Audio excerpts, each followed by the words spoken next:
Сәлеметсіз бе? Саламатсыздар. Қалдырайды жалпы орта білім беретін мектебінің шағын орталық тәрбиешісі Жылуова Зухра Махмудқызы, қасындағы тәрбиеленуші Зарина. Зарина екеуміз жұмыртқамен тәжірибе жасаймыз. Солай ма? Иә. Иә. Не керек бірінші тәжірибе жасау үшін бізге? Иә, неше стақан су? 3 стақан су керек, сосын? Жұмыртқа. Иә, сосын? Тұз керек.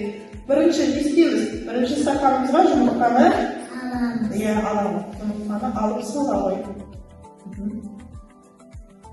Иә, салып. Не істеді жұмыртқа? Жұмыртқа не істеді? Суға батып кетті. Иә, жұмыртқа суға батып кетті. Ал екінші стақанымызды алайық. Осыған неше қасық тұз саламыз? 10 қасықта тұз саламыз. саламыз. Санап саламыз.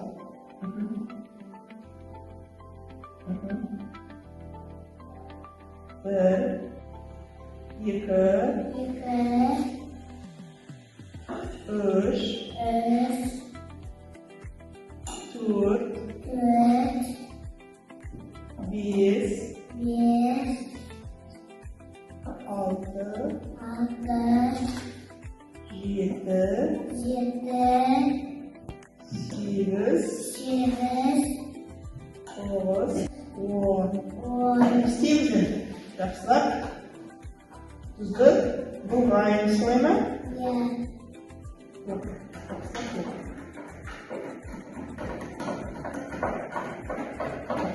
Бұлғаймыз.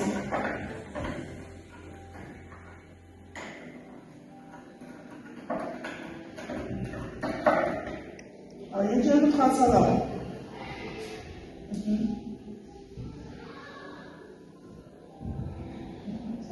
Істеп жұмыртқа.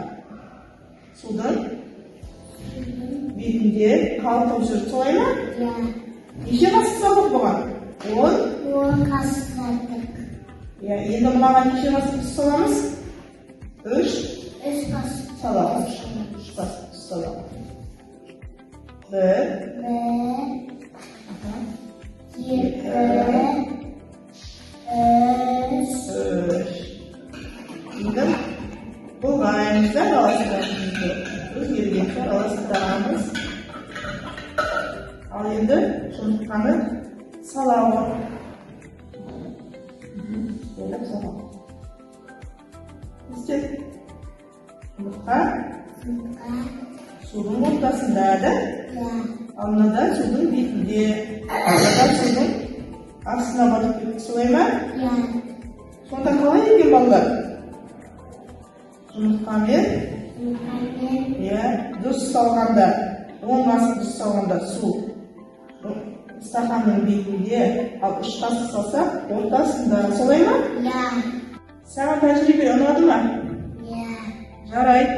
Ал енді сау болыңыздар деп айтайық. Сау болыңыздар.